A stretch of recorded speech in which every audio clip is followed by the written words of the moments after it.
Alright, welcome back to my Cosmoteer walkthrough. It's part 2. Right now we're just picking up the mess from where we cut off in last episode. So we're gathering everything up. What I'm looking to do right now is gather up fame so I can get more crew, which is my limiting factor right now in upgrading my ships. Because of the amount of monolith near me, I'm pretty much going to spend most of my time in monolith, honestly. Unless I want to be jumping around like crazy. So I'm going to try being friends with them while picking on the Fringe and the Centurion. And I pretty much will not be running into any Soul. One thing to note is about these groups, Soul has a very strong focus on shields. So if you are fighting Soul, you want to have a lot more anti-energy weapons. So that'd be the Electro Bolts and the EMPs. With a lot of early ships designs, you're going to make the ship and you're going to slowly add on storages. Because storages are expensive, sometimes you'll even just make the frame and then you'll build out the actual storages later. Your early game ships are going to have quite a few storages just to balance things out. In the future, we'll be putting them there. Something you want to pay attention to when doing your missions is the fame rewards. You'll notice this mission has a limit of 40 fame, so there's no purpose in actually bothering with that. Versus over here, we have 440 fame. Let's go for something reasonable. How about, it needs to be somewhat close.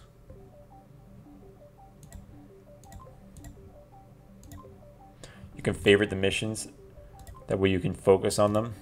These level 3s are good. Also pay attention to doing missions in order. If you're trying to maximize your fame out of a system and you do your higher level fames first, you're not going to be able to do the lower levels. So I suggest, if you're trying to not change systems too much, which it doesn't really matter honestly, but I like to stay in the same place. Right now I can hire 15 crew, which is getting to the point where I'm considering making a storage dedicated ship or another combat ship. At this point, making more of these mixed ships is more sensible. I always like checking out these stray question marks because they can be something like a hyper jump beacon, which are things you can jump to when you get hyperdrives, which I don't have yet. And let's see what we have here. Very good ore to mine. Sadly, that's not going to matter to me either because I don't have the factories required for that. And getting the factories required for that is going to take me a little bit of time. That could be fun. Picking on the Fringe systems. You know, let's do it for the sake of the video. Let's just show you guys what's going to happen when I do this. In fact, you might want to save a little bit beforehand. Alright, so as you're moving to attack, you want to be as close as possible if you're a close range person, so you can get that jump start attacking their vital parts.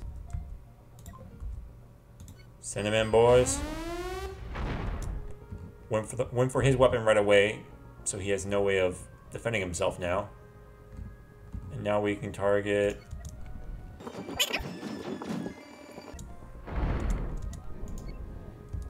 Immediately flag it because we've just, now that we're wanted, we're having a ship spawn in to hunt for us. And a lot of the times you want to run from this. But in this case, because we're much more powerful than our enemies, I'm actually going to use this to bring enemies to me. That way I can loot off of them. Come here, come here. There we go. That's a bit more dangerous. We're attacking from this angle to avoid the Electro Bolt. Let's actually take out these first. Going for the ammo box. Is that someone else? Oh god. That's problematic. Let's just keep on at this guy. The other guy is not dealing much damage. He's weak. Is there a... Oh, we got backup. We got backup from Mono. Sorry about this rotating so much on y'all.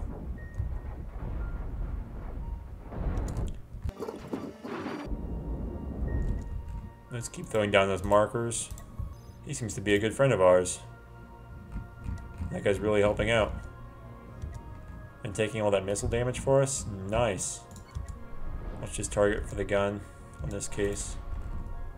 A lot of the times you want to target vital parts, but this guy has a gun that's out in the open and the rest of his parts are hidden away, so just quickly get the fight over with. Target his gun. Sadly, I haven't really been able to preserve reactors. You tend to want to not damage the reactor if you can, and damage the control room to get money by selling reactor parts. They're the uranium, or for making your own ships, you really need uranium. It's time to progressively help build out my storages. I'm gonna throw these ones right there. They don't even need doors. Those ones can't get doors to them, in fact.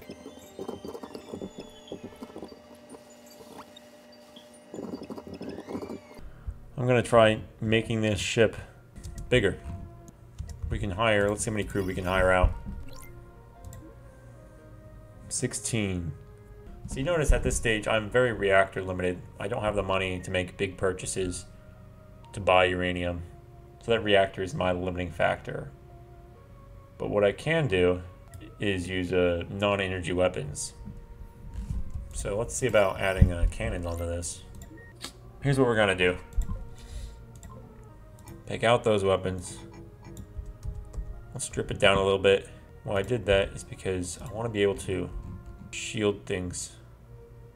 Let's move it up, and then we can like put extra shields out there. What I'm going to do from my weapon pod is 2 of these on 1 storage. In fact, for crew, you could just do this, and that's enough crew. I might actually do it that way. Definitely want to get at least doubling up on these. Something like this. For the shielding, do I want to have overlapping shielding? I could do this. That's fairly overlapping. Let's go over. If I go there, the crew for the shields are going to come out like that. Let's see, we can have padding like that. That'll get everyone in. And what I'm worried about is this is a much bigger ship. The energy requirement's kind of an issue. I'm tempted to just take out the main gun. Yeah, what I'm actually going to do is take out these lasers. Because we're so energy limited, what I'm going to do is then have something like this. More internal armor. And have operator crews instead of having the crew nearby. See, these crews can be specialized on the weapons, but I'm going to have operator crews. And what that is doing is getting me much better reactor defense. Your ship has to be pointy, it's the law. What we're gonna do is like this, and then our crew is there. See, 2 crew for each. Well, this gun on the edge is gonna be a little bit slower, but that'll be fine. It's not too big of a deal to have 1 gun run a little slow. So that's got everything. We don't need fast crew travel out to these guns. We need fast crew travel to our shields, which we have. I want to be able to fit more engines on this. Throw down some fire extinguishers while we're here. Just random storage. This is a little over expanding. And into the design, we should be putting a hyperdrive. I don't think we're actually going to get to make this thing into a reality today. Yeah, we're definitely going to need to add more on the side of thing, on the control room side of things, just so we can get more engine power. I don't think I'm going to get this ship running until we get the engine power. Let's see, all these weapons are crewed. All these weapons are crewed. We're going to need the crew for the shields and engines. We're going to try having is an engine room with thrusters all over it. And from there, we're actually back to shopping, boys. Control room. Let's go. You know, we're going big. Might as well go big. So what I'm actually going to do is widen it. That way we can have that storage in the middle. Put it there. You notice I put it there instead of 1 slot over? That's because I didn't want my crew having to walk through the shields to get here because it slows it down.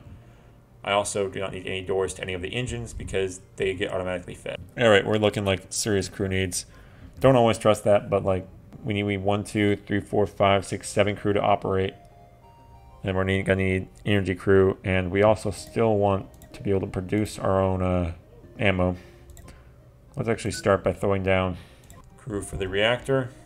Doors for the reactor, door for the control room. Certainly throw down storages right there. What I'm actually going to do is rotate this. We probably don't need that much because these crew should max out the reactor. Let's slap down some ammo production. And then a storage. Doors, doors, doors, doors. I'm honestly okay with that placement. This placement kind of blocks off all this zone, but the storage is going to be pretty much unused, except I'll put my sulfur here, and you only, like, combat effectiveness is what you're really looking for. Like the other stuff, it's not the most important to have it run quickly. So we've got our combat effectiveness fast. And then what we're looking to do is, we've got engines. We definitely need more engines at some point. So let's try making this somewhat symmetrical. See, that's gonna be our operator crew at the back. I hope that's enough crew. It's easier to test this kind of thing. We definitely are gonna need fire extinguishers. Let's throw those down. Oh, there's a door axis, which these guys are gonna need.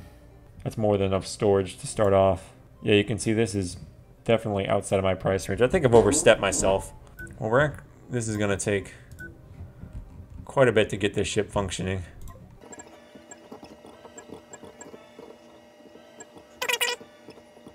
That armor is more or less meant to catch stray things. Not meant to do any serious defense. Alright, well, that's a decent ship. See, double shielded across the middle, single on the edges. Energy is definitely safe. So our shields can stay up pretty well. It's very boxy, sadly. But that's going to go away because it's going to become like a bubble of storage.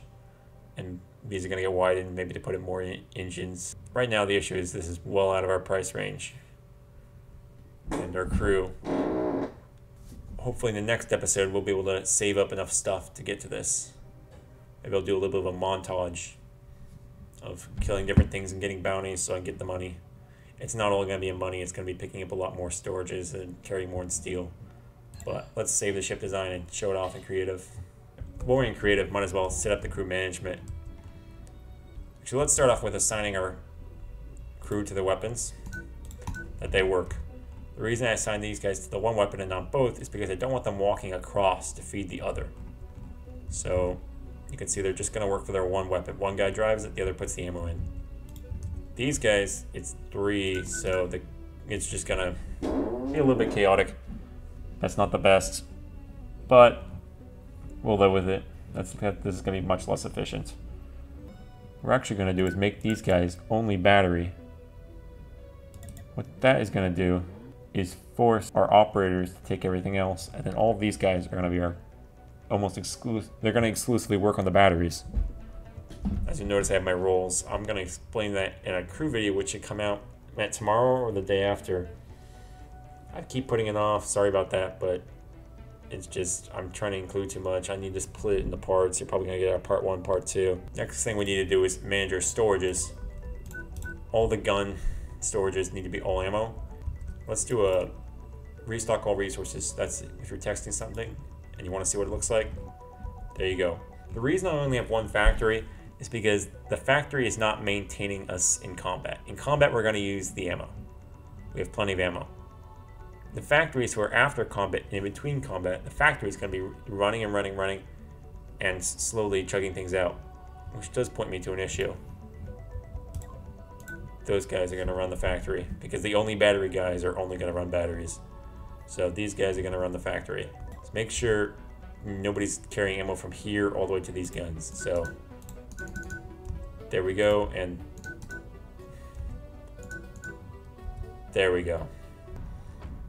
Everything seems to be working quite well. In fact, that extra red chute crew I made helps out with the center guns to make sure the center guns don't get slowed down too much due to their crew inefficiencies. It still goes very fast, more than fast enough. Obviously we do have a little bit of inefficiency, but that's okay. Thanks for watching. Please support the channel and let me know what I can do to improve things. My audio quality is something people have been commenting on, so if you can tell me, is it too loud, too quiet, is it moving around too much, just let me know.